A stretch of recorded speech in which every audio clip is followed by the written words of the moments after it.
कानड़ की बिजली नदी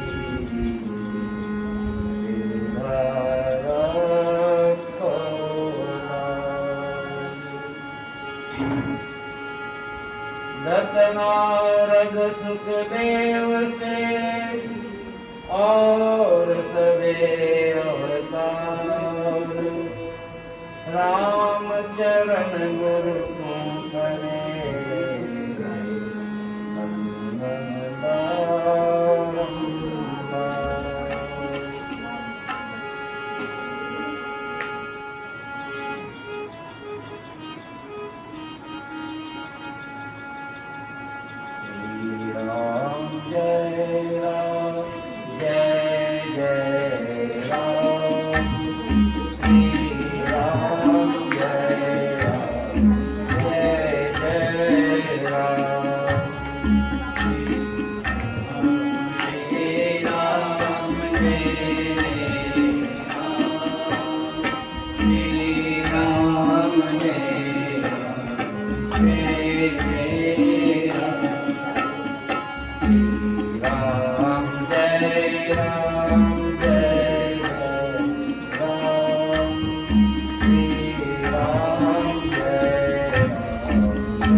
परम आनंद तंद सच्चिदानंद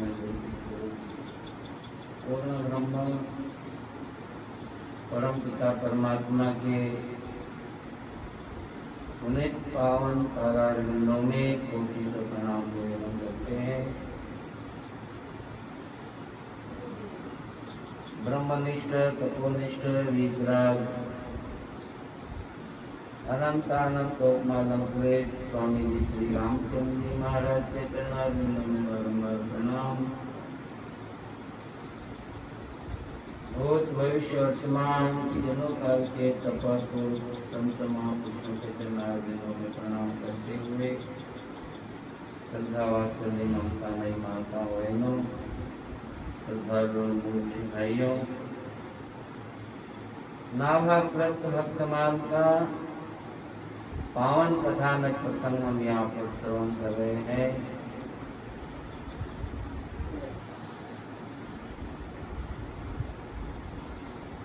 चातुर्मास के अंतर्गत हमारी भारतीय संस्कृति के अनुसार कई पवित्र पावन त्योहार हम मनाते आ रहे हैं, मना रहे हैं।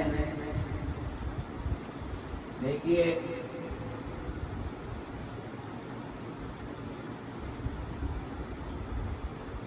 गणेश चतुर्थी, परिवर्तनी एकादशी और अनंत चतुर्दशी, वैसे तो हमारे शास्त्रों में ज्योतिष के अनुसार जितनी भी तिथियां हैं वो सब अपनी अपनी जगह बड़ा महत्व रखती है, बड़ी पवित्र तिथियां हैं। और बड़े श्रेष्ठ त्योहार हैं। और ऐसे चतुर्दशी जो है हमारे रामचंद्र संप्रदाय में भी जो है बहुत बड़ा महत्व रखती है। स्वामी रामचंद्र जी महाराज का जन्म 14 के दिन हुआ था। ये भजन गाते रहते माता बहने, इनको एक लावणी आती वो गाते रहते, प्रगटे रामचरण भाई जान कलयुग में अवतारी। कौन से महीने में थे? माघ सुदी, माघ सुदी 14 के दिन जो है शनिवार है ना। संप्रदाय में 14 का यानी संतों का प्राकट्य, संतों का जन्म भी हमारे लिए बहुत बड़ा उपदेश दे रहा है, बहुत बड़ी प्रेरणा दे रहा है, बहुत बड़ी शिक्षा दे रहा है। 14 को क्यों हुए?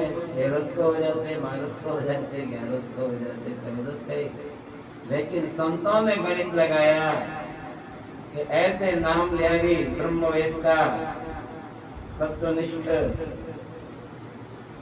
ऐसे महापुरुष नाम लिहारी जब धरा पे आते हैं तो उस तिथि में भी जो है ज्ञान लेकर के, ज्ञान के द्वारा, विवेक के द्वारा तिथि को स्वीकार करते हुए और उस तिथि को भी महत्व देते हैं और उस तिथि को भी पुण्यवान बनाते हैं और तिथि को ज्ञानवान भी बनाते हैं। कैसे? 14 का मतलब है 14 का अंक। या मानो वो महापुरुष हमको कह रहे हैं, संसारी प्राणियों, यदि भगवत प्राप्ति करना है, ईश्वर की प्राप्ति करना है, तो आप सत्संग के माध्यम से ज्ञान अर्जित करें और 5 अपनी कर्मेंद्रिय, 5 ज्ञानेंद्रिय, ये 10 और मन, बुद्धि, चित्त और अहंकार, ये अंतःकरण है। इन 14 पर जो है आप अपना नियंत्रण रखें और जो 14 पर अपना नियंत्रण रख लेता है वही 14 का अधिकारी हो जाता है। 10 इंद्रियां हैं शरीर की, 5 कर्मेंद्रियां हैं, 5 ज्ञानेंद्रियां हैं और मन, बुद्धि, चित्त और अहंकार ये अंतःकरण है 4। और 14 पर जो है अपना नियंत्रण जो कर लेता है, मानो कोई तत्ववेत्ता है, कोई परम ज्ञानी है, कोई परम श्रेष्ठ पुरुष कहलाता है। तो 14 का जो है अनंत 14, ये अनंत 14 जो है अनंत भगवान की पूजा की जाती है आज के दिन। तो और आज के दिन जो है गणेश जी का भी जो है स्थानांतरण होता है। गणेश जी बिठाते हैं तो उनका आसन बदला जाता है। हम तो सिर्फ संत हैं और हम तो आसन ही उनका बदलते हैं और 10 दिन वो बाहर विराजते हैं, संतों के भक्तों के बीच में अपनी सेवा लेते हैं। फिर वही गणेश जी महाराज रामद्वारे की परिक्रमा लगा के और रामद्वारे के अंदर यथा स्थान जहाँ उनका स्थान है, पूजा कक्ष में उनको वहाँ प्रतिष्ठित कर दिया जाता है, विराजमान कर दिया जाता है। और विसर्जन जो है उसी को हम विसर्जन मान लेते हैं, क्योंकि महापुरुष कहा करते हैं कि गणेश जी विसर्जन की वस्तु नहीं है, गणेश जी सर्जन की वस्तु है। ये बात बिल्कुल सही है। इसलिए जो है गणेश जी महाराज बल बुद्धि विद्या के प्रदाता हैं, रिद्धि सिद्धि के दाता हैं, भक्ति भुक्ति मुक्ति के प्रदाता हैं और ईश्वर परमात्मा के अंश अवतार हैं। इन्हें हम बारंबार प्रणाम करते हैं और आगे का कथानक प्रसंग हम आपको श्रवण करवाते हैं। सुनो चित्त लाई बात दूसरी सुहाई हिए, जिए जग माही जो लो संत संग कीजिए। भक्त नृप एक सुता ब्याही सो अभक्त महा, जाके घर मात जन नाम नहीं लीजिए। पल्यो साधु सीत सो शरीर द्रग रूप ले, जीव चरणामृत पे स्वाद ही सो भीजिए। रहो जैसे जाए अकुलाए न बसाए कछु, आवे पूर प्यार तब विष सुत दीजिए। भक्तमाल में कथा प्रसंग में इस प्रकार के कवित्व जो है यहाँ पर सुनाए जाते हैं। और इन कवित्वों में छंद भी होते हैं, मनर छंद भी होते हैं, प्रोडक छंद भी होते हैं, लेकिन प्राय करके ये संत भाषा में जो है संत वाणी के कवित्व हैं। और इन 4 लाइनों में ही एक पूरा दृष्टांत बन जाता है, पूरी कहानी बन जाती है। तो भगवान के जो भक्त हैं उन भक्तों के अनंत अनंत चरित्र जो है शास्त्रों में भरे पड़े हुए हैं, लेकिन इस ग्रंथ का नाम ही भक्त माल है। तो पूरे भक्तों का ही माल, खजाना ही खजाना, भक्तों का भंडार, उनकी कहानियों का, उनकी कथाओं का, उनके किस्सों का, उनके चमत्कारों का, उनकी भक्ति के भावों का, ये सब खजाना इस भक्तिमान के अंदर भक्तों का यहाँ पर है। तो उसी में से हम जो है आपको जो है एक भक्ता भाई जो हुई है, नाम है उसका भक्ता भाई, बड़ी भगवान की प्रेमी, और वैसे उनका एक नाम सीता देवी भी था। इसकी कथा जो है शास्त्रकार लिख रहे हैं कि इनकी कथा को अवश्य सुनना चाहिए, इनकी कथा को अवश्य श्रवण करना चाहिए, मनन करना चाहिए। और इनकी कथा सुनने से मन के जितने भी तुलसी दोष हैं वो दोष समाप्त हो जाते हैं, नष्ट हो जाते हैं। और ऐसा कहते हैं कि इनकी जो कथा है ये मन को लगने वाली है। कथा वही जो हमारी व्यथा को मिटा दे, कथा वही जो हमारे मन को जो है एकाग्र कर दे, मन को प्रसन्न कर दे, मन को आनंदित कर दे, मन की चंचलता को समाप्त कर दे। आपके शरीर में अगर कोई चंचल वस्तु है तो वो सिर्फ मन है, कल्पना से जी रहा है मनुष्य। बोलो राम।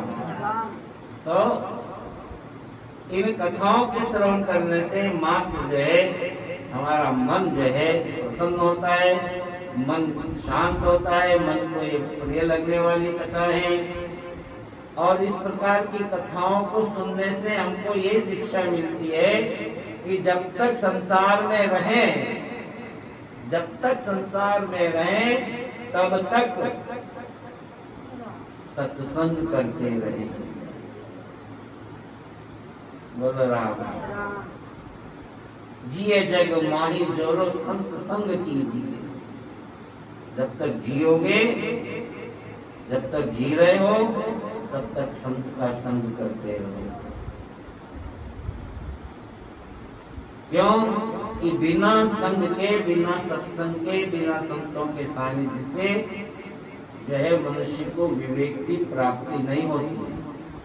संतों की, सत्संग की अगर प्राप्ति हो जाती है तो विवेक जागृत हो जाता है, जीवन ही परिवर्तन हो जाता है। हमारी रहनी सहनी, करनी, खानी, वाणी सब में परिवर्तन आ जाता है। संत का सत्संग हमको बोलना सिखाता है, बैठना सिखाता है, खाना पीना सिखाता है, ध्यान स्वाध्याय करना सिखाता है, योगा सिखाता है। क्या है, ऐसा कोई सा भी अच्छा कार्य नहीं शेष राग सत्संग नहीं सिखाता हो। साक्षात सत्संग के द्वारा अच्छी चीजें सीखने को प्राप्त होती है। इसलिए हमेशा संतों का संग करते रहना चाहिए। और ऐसे ही जो है ये सत्संग प्रेमी जो है उन भक्तों की कथा हम आपको यहाँ सुना रहे हैं। महाराष्ट्र के राजा जो थे महिपति राव जी परम भक्त थे। महाराष्ट्र में भगवान के मंदिर भी बहुत थे, तीर्थ भी बहुत थे और भक्त भी एक से एक बड़े बड़े नाम प्यारे बड़े बड़े चमत्कारी भक्त हुए महाराष्ट्र में। हम यात्रा जो करते हैं ना इसलिए तो करते हैं कि चारों दिशा 10 दिशाओं में हम जाकर के जो है उन महापुरुषों के तीर्थों के दर्शन करके अपने जीवन में कुछ परिवर्तन लाए। इसलिए हम वहाँ जाते हैं, खर्चा करते हैं, समय हम व्यतीत करते हैं। तो ऐसे उस महाराष्ट्र में इस प्रकार के जो है बड़े भक्त जिनका नाम राव जी और उनकी एक कन्या है। उस कन्या का नाम जो है कन्हाड़ के राजा जो है राम राय के साथ जो है उस कन्या का विवाह हो जाता है। लेकिन वो परिवार उनको ऐसा मिलता है जिस परिवार ने कभी जीवन में कभी कोई शुभ कार्य भी नहीं किया, न कभी कोई अनुष्ठान किया, न कोई पूजा, न पाठ, न कोई सत्संग, न कोई भजन, न कोई सुमरन। पूरा आस्तिक परिवार न होकर के नास्तिक परिवार उस कन्या को मिला। बस इसी बात का उस कन्या को जो है बड़ा भारी दुख है। जिस परिवार जो संस्कारी परिवार हो, भक्त परिवार हो, उनके बच्चे संस्कारी हो और वो किसी ऐसे परिवार में चला जाए, ऐसे परिवार में कन्या चली जाए जहाँ सब नास्तिक ही नास्तिक हो, तो वहाँ पर भी आस्तिक का दम घुटने लगता है। हमारे घर में कोई नास्तिक आ जाए तो भी हमारा दम घुटने लगता है कि कैसे घर में चाहिए, कहाँ से ये कैसे मिल गई, न जाने क्या क्या हम दोषारोपण करना शुरू कर देते हैं और भगवान को जो छलना शुरू कर देते हैं। भगवान को बोलते भगवान तेने ये क्या करा, भगवान तेने ये क्या करा। लेकिन ठीक है, परमात्मा पे कभी नहीं दोषारोपण नहीं करना चाहिए। ये हमारी बहुत बड़ी मूर्खता है, बहुत बड़ा ज्ञान है। ईश्वर पे कभी दोषारोपण नहीं करना चाहिए। जो किए कर्म हाथ से करतार क्या करे और तकदीर के लिखे को तदबीर क्या करे। फिर भी समझ में नहीं आए तो और समझाते हैं कि रावण की मौत आ गई, सीता को ले गया और आ गई कजा, तो रघुवीर क्या करे। कजा तो राम जी पे भी आई है, कजा तो कृष्ण जी पे भी आई है, अवतारी पुरुषों पर भी कजा आई है, कष्ट आया, परेशानी आई है। तो हम तो जो है संसार के साधारण जीव, सामान्य मनुष्य है, सामान्य प्राणी है और हमारे ऊपर कोई कष्ट आता है तो अतिशयोक्ति नहीं है। क्यों? ये सुख दुख का जोड़ा है, पाप पुण्य का जोड़ा है, हानि लाभ का जोड़ा है, जीवन मरण का जोड़ा है, यश अपयश का जोड़ा है। लेकिन ऐसी कठिन परिस्थिति में भी भगवान का भक्त जो है इन सब कष्टों को सहन करके और अपने पथ पर भक्ति के मार्ग पर चलता रहता, विचलित नहीं होता। मन में बड़ा दुख है, कहाँ तो वो संतों की सेवा करती है कन्या, अपने माँ बाप के घर में दौड़ दौड़ के संतों के चरण धोना, चरण छूना, उनकी सेवा पूजा करना और उनका चरणामृत पान करना, उनको भोजन प्रसादी कराना और भोजन प्रसादी के बाद में उनकी थाली में से ढूंढ ढूंढ के प्रसादी को और सेवन करना, झकोल के कटोरी थाली पी जाना। ये सारी सेवा जो लक्षण है सेवा भाव के, उसको ससुराल में प्राप्त नहीं हुए, बंद हो गया। जैसे ससुराल गई और वहाँ जो है सब समाप्त हो गया। खुद ही अपने रूम में, अपने कमरे में भगवान का सुमिरन कर देती है, लेकिन मन में बड़ा दुख है इस बात का। क्या देखो, पहले तो बहुत दहेज दिया जाता था, नाना प्रकार की चीजें दी जाती थी और बिना मांगे दी जाती थी। उसको दहेज नहीं कहते, उसको उपहार कहते थे। तो राजाओं में एक ऐसा रिवाज है कि कन्याओं को जब विदा किया जाता है तो अपनी क्षमता के अनुसार जो है पुरुष स्त्री पुरुष भी दान करते थे। दाइजे में दास दासियां सेवा करने के लिए दी जाती थी। राजकुमारी के साथ दुल्हन के साथ में वो दासियां जाती थी, जो माँ बाप के घर में रही सेवा करने वाली, वही उनके साथ जाती थी, ताकि उनको जो है पराये घर में जाने में शुरू में परेशानी न आए। अपने मन की बात, मन के विचार, मन के जो भाव है वो अपनी दासी को बताए। बोलो राम। इसलिए जो है साथ में जो है काफी मन घबराया उस पुत्री का और सोचने लगी ऐसे विमुख लोगों के बीच में कैसे रह जाएगा, कैसे रहूंगी, क्या करूंगी। हे राम जी, हे ठाकुर जी, हे परमात्मा, हे दीनबंधु, आप ही मेरी लाज रखना, आप ही मेरी रक्षा करना, आदि आदि विचार कर रही है। और एक दासी जो साथ में गई थी उसको अपने दिल की बात कह रही, वो सारी बात। देखो अपन उस घर में चल तो रहे हैं, लेकिन जैसा मैं कहूँ वैसे तू करती जाना। ये नास्तिक परिवार है, यहाँ कोई भाव भक्ति परिवार में नहीं है। मेरे भाग में जो लिखा है वो तो मुझे भोगना है। मेरे माँ बाप की भी आज्ञा का पालन करना मेरा पहला धर्म होता है।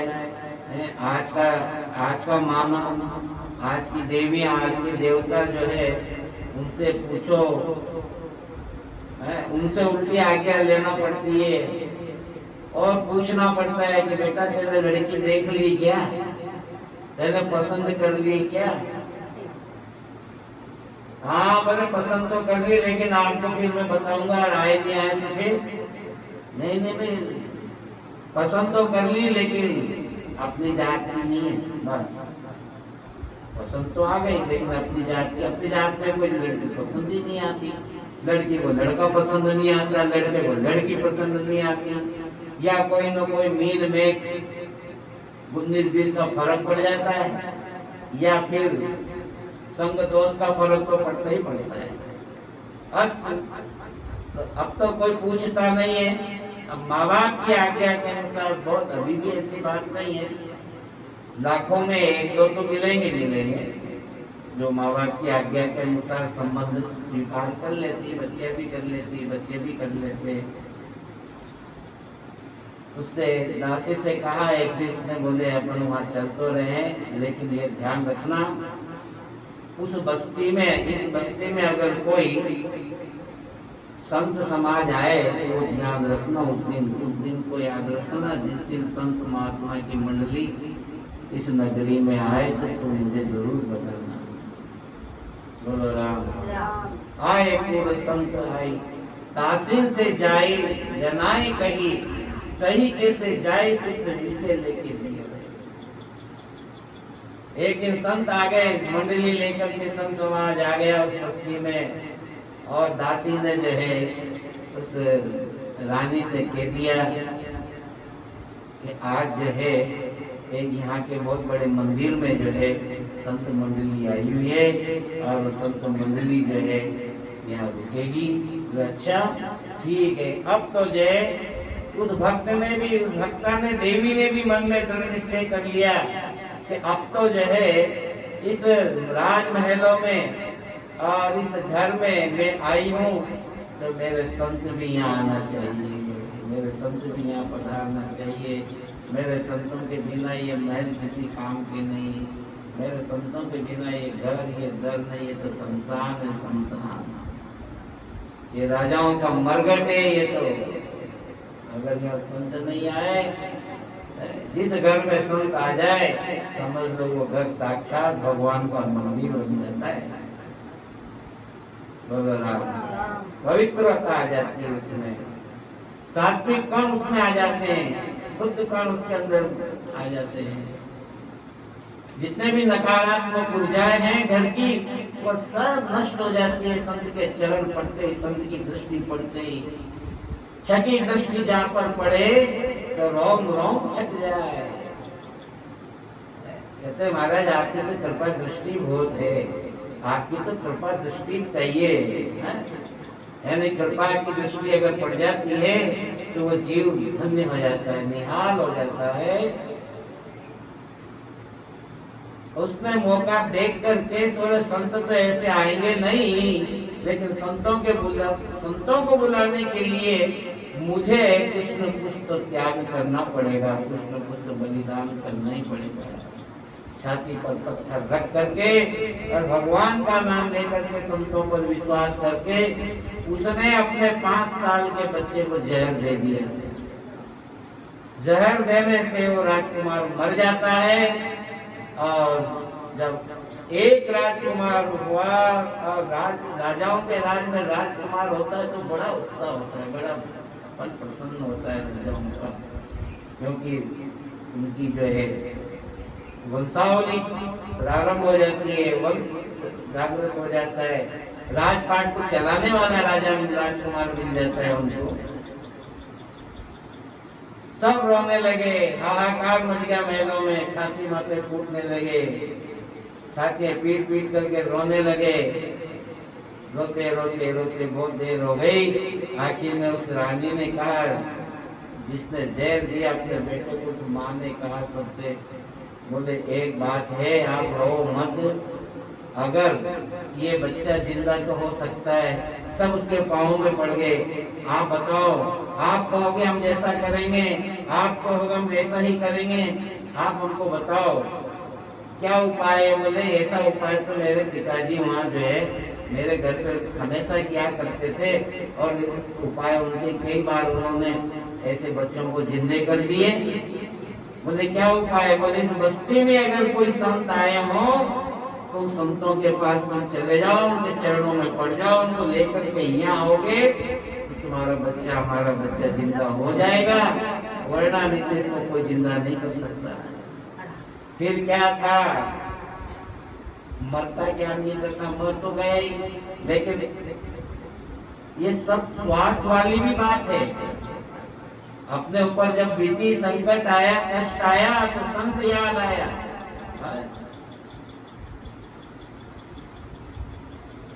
राम राम। उन्होंने कहा, परिवार वालों ने, ससुराल वालों ने कहा, भाई संत क्या होता है, संत कैसे होते हैं, हम तो कभी देखा ना, हम जानते नहीं संत कैसे होते हैं। बोली ये मेरी दासी है, बचपन से मेरे पास रहती आई है, ये सब जानती है, और तुम इसको साथ में ले जाओ। दासी को समझाया कि जाते ही संत दिख के तुम दूर से उनके चरणों में गिर जाना, दंडवत प्रणाम करना, उनके चरण पकड़ लेना, चरण छोड़ना मत, और जब तक मत छोड़ना जब तक वो आने के लिए हानि बोल दे। फिर क्या था, राजा रानी यानी सास ससुर बेटे सब दासी के साथ गए, संतों के देखी, संतों के चरणों में गिर गए, रो तो रहे थे, बड़े बड़े आंसू बहा रहे थे अपने बेटे पोते के लिए। संतों को देख करके दया आ गई, हो कैसे भक्त हैं, बोलो संतों के इतने प्रेमी हैं, हमको बुलाने के लिए इतने जोर जोर से रो रहे हैं। संतों का दया से जो है हृदय द्रवीभूत हो गया।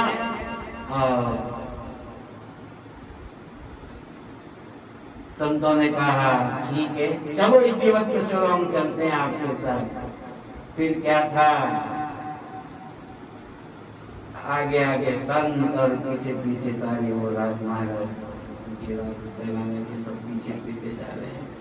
और दासी गई, दासी ने कहा महाराज पधार रहे हैं, संत मंडली सहित आ रही है पूरी, और उनको सब लेकर के आ रहे हैं। बोले फिर क्या था, डोरी के ऊपर, गेट के ऊपर खड़ी हो जाती है, और जैसे संत आते हैं, संतों के दर्शन होते ही दूर से ही दंडवत प्रणाम करने लग जाती है, और चरण पकड़ के प्रार्थना करती, धीरे से कहती राम राम राम राम। गदगद हो गई संतों को देख करके, आंखों से आंसू भर करके धीरे से बोली, आप लोग जो है मेरे माता पिता को जानते ही होंगे, क्योंकि वे बड़े संत सेवी हैं। उस राजकुमारी के जो पिता थे महाराष्ट्र के बहुत बड़े राजा थे, बड़े भक्त थे, दुनिया सब उनको जानती थी, संत भी जानते थे। उन्होंने कहा कि मैं उनकी पुत्री हूँ, इस घर में आई हूँ और आप इस बात को सत्य जानो। आज तो बोले मैं जो है खुली नहीं समाधि, मेरा अंग अंग प्रफुल्लित हो रहा है, आपके दर्शन करके मन बड़ा प्रसन्न हो रहा है, मन बड़ा आनंदित हो रहा है। संत को देख करके मन में आनंद की अनुभूति करी। संत मिल जाए तो मान लो हमको सुकून मिल गया। सुकून का काम करते हैं संत, संत मिल जाए तो समझ लो कि आज हमारे अच्छा काम है, बहुत बढ़िया हमारा दिन जाएगा। बोलो राम। और आप लोगों का दर्शन पा करके आज ऐसा मन में आता है कि अपने प्राणों के आपके श्री चरणों में न्यौछावर कर दूं, ऐसा मेरा मन करता है। जब तो स्वामी रामचंद्र जी महाराज ने फरमाया कि तन मन धन और प्राण करो न्यौछावर सारा। किसके न्यौछावर, किसके ऊपर? राम संत गुरुदेव बिन नहीं हो रे आधार, राम चरण पर जोड़ के बंधन बारंबार। राम के चरणों में, संतों के चरणों में, गुरु के चरणों में हम अपना तन मन धन प्राण सब न्यौछावर भी कर दे, तब भी थोड़ा है। उस देवी ने अपने मन के भाव संतों को बताए और उस भक्ति स्वरूपा के भावों को देख करके, विशेष प्रीति देख करके संत जन जो है बहुत प्रसन्न हो गए, बहुत प्रसन्न हो गए, बहुत प्रसन्न हो गए। बोले कि तुमने जो प्रतिज्ञा की है वो पूरी होगी। राजमहल में जाकर के संतों ने मरे हुए बालक को जो है जान लिया, ये बालक मारा नहीं है, इसको तो मारा गया है। और उसके शरीर को देखा, सारा शरीर नीला पड़ा हुआ था। संतों ने कहा कि इसको किसी ने जहर दिया है। बोलो ना, कोई बात नहीं। उन्होंने भगवान का स्मरण किया और मानसिक भाव से जो भगवान का चरणामृत बनाया और चरणामृत उस बालक के मुंह में जैसे डाला और डालते वो बालक बैठा हो गया, खड़ा हो गया और संतों के चरणों में गिर गया। और सारे जितने भी परिवार के थे, राजा राजकुमार आदि आदि जो भी थे नास्तिक, वो सब अपने आप स्वाभाविक स्वतः आस्तिक हो गए और फिर दो उनके चरणों में गिर गए। महाराज आपके सिवा, आप संतों के सिवा हमारा इस दुनिया में कोई नहीं है। हम तो जानते भी नहीं थे। उस अपनी बहू को, अपनी पुत्रवधू को जाकर के उनके चरणों में गिरने लगे। अरे ये नहीं होती इसकी वजह से तो बोले आज हमारे बच्चे को जीवन दान मिला है। धन्य है वो माता पिता जिनकी बेटी, जिनके बेटे भगवान की भक्ति के मार्ग पे लगते हैं, भगवान की भक्ति के मार्ग पर चलते हैं, सत्य का अनुसरण करते हैं, सेवा भाव अपने हृदय में रखते हैं। बोलो राम। जननी जने तो भक्त जन या दाता या ऐसा संत कहते हैं। सभी लोग जो है भक्ति से विमुख थे, सभी संतों के चरण में पड़ करके और प्रार्थना करते हैं कि हम आपकी शरण में हैं। अब संतों ने उस सभी को दीक्षा देकर के शिष्य बनाया और उन लोगों ने वैष्णव बना करके संतों की ऐसे प्रेम से सेवा करना आरंभ कर दिया जिससे देख करके लोग बड़े प्रेम विभोर हो जाते थे। इन्होंने अब क्या तो सेवा ही नहीं करते थे, जानते ही नहीं थे, लेकिन अब तो ऐसी सेवा करते हैं, ऐसी सेवा करते हैं। विषय विकार मिटाओ, पाप हरो देवा, और श्रद्धा भक्ति बढ़ाओ। संतन की, संतन के संग लाग रे तेरी अच्छी बनेगी। संतन के संग लाग रे तेरी अच्छी बनेगी, अच्छी बनेगी। बनेगी तेरी अच्छी बनेगी, अच्छी बनेगी तेरी अच्छी बनेगी। राम चरण अनुराग रे तेरी अच्छी बनेगी, राम चरण अनुराग रे तेरी अच्छी बनेगी। संतों के साथ बेड़ा धीरे धीरे ढल गया,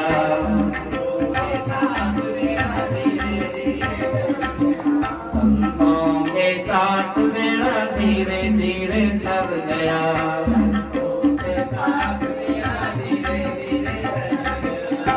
संतों के साथ बेड़ा धीरे धीरे ढल गया,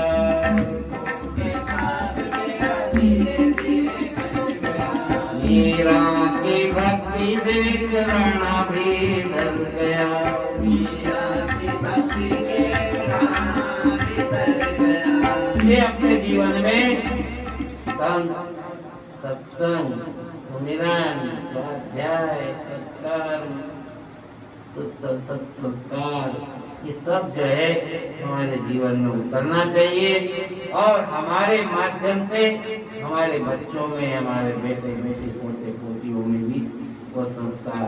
अरे कोई बात नहीं, कुछ तो दे के जाओ भाई, धन दौलत मत दो, जिसको देना दो, प्योर वालों को दे दो, लेकिन जो ससुराल में तुम्हारे बेटे बेटी पोते पोती हैं उनको तो कुछ दो, उनसे तुम्हारा नाम चलेगा।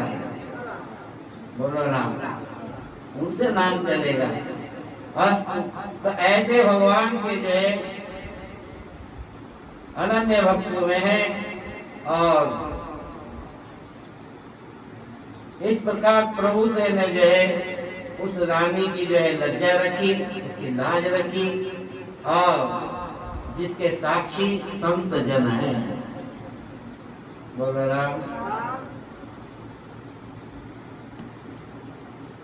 कहते हैं कि आज भी अगर कोई संतों के दर्शन के अभिलाषी हो और दर्शन अभिलाषी ऐसे प्राणी हो और जो संतों की सेवा करते हो, अपनी इच्छा की प्रतिज्ञा को जो है पूर्ण कर सकते हैं। उनके मन के जो संकल्प है वो भी आज भी पूरे हो सकते हैं, लेकिन होना चाहिए संत प्रेमी। बोलो राम। क्योंकि संत जो होते हैं ना वो हितकर होते हैं, अहितकारी नहीं होते हैं, हितकारी होते हैं। हमेशा ध्यान रखो, ये जादू टोना मूठ मारा ये वाला ये जादू मंत्र नाटक चेटक संतों का ये काम नहीं, ये संत नहीं करते। जो असंत होते हैं, नकली होते हैं, पाखंडी होते हैं, ढोंगी होते हैं, लालची होते हैं, इस तरह के प्राणी जो होते हैं वो इस तरह का नाटक चेटक करते हैं। और सच्चे संत जो है वो सच्चा ज्ञान, सच्चा उपदेश, सत्य का मार्ग बताते हैं और अपने जीवन को जो है खुद संभाल के रखते हैं और दूसरे का जीवन भी संभालते हैं। बोलो राम। अस्तु राम। पधारो पधारो पधारो। माँ की भी डोर मान लो। राम जी राम राम। आज अनंत चतुर्दशी है, आज जो है सब घर में त्योहार है और जाने क्या क्या बनता होगा। खाई भी ना बने? अच्छा, हमारी तरफ तो बहुत बनता है। मध्य प्रदेश मालवा में अच्छी अच्छी चीजें बनाते हैं, मंदिर भी जाते हैं, सीधा भी देते हैं और गणेश जी के लिए फल फ्रूट जाने क्या क्या है। तो क्या आज लंबोदरस्य विप्रो विघ्ननाथो विनायक धूम्रकेतुर्गणाध्यक्षो बालचंद्रो गजानन द्वादशेतानि नामानि पठे शृणुयादपि ध्वज मंगलम पुंडरीकाक्ष मंगलाय तनोहरि सर्वमंगलमांगल्ये शिवे सर्वार्थसाधिके शरण्ये त्र्यंबके गौरी नारायणी नमोस्तुते। जय गणेश देवा पार्वती पिता महादेवा। पार्वती पिता महादेवा।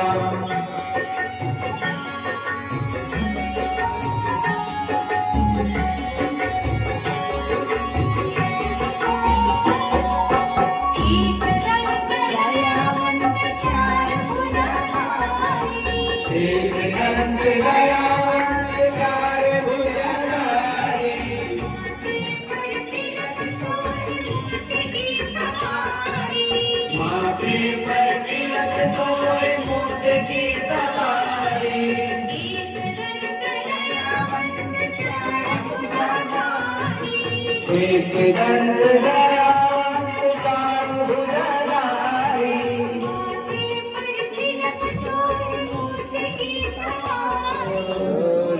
गणपति बाप्पा गणपति बाप्पा बोलो गजानन गणेश जी महाराज की जय। हाँ ये वो शाम को जाएंगे, शाम को और मंडली भी आएगी ना। ऐसे कैसे रख दो इसको। बोलो गणेश जी महाराज की जय। ये फाटक कॉर्नर फाटक।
आगे से मैं माता देवी नहीं आई ना हमारी तुम्हारी और हमारी उनकी राशि आएगी शांत सेवक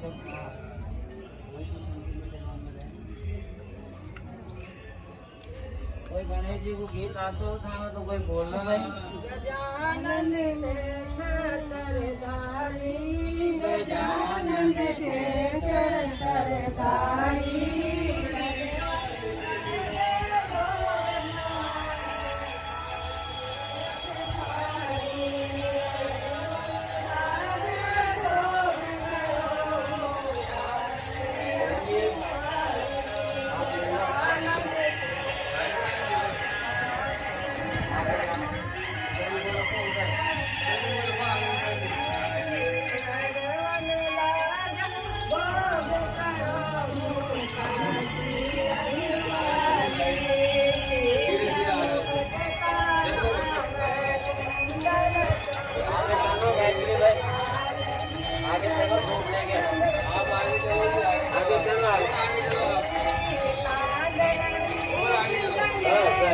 ये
खाली आता वही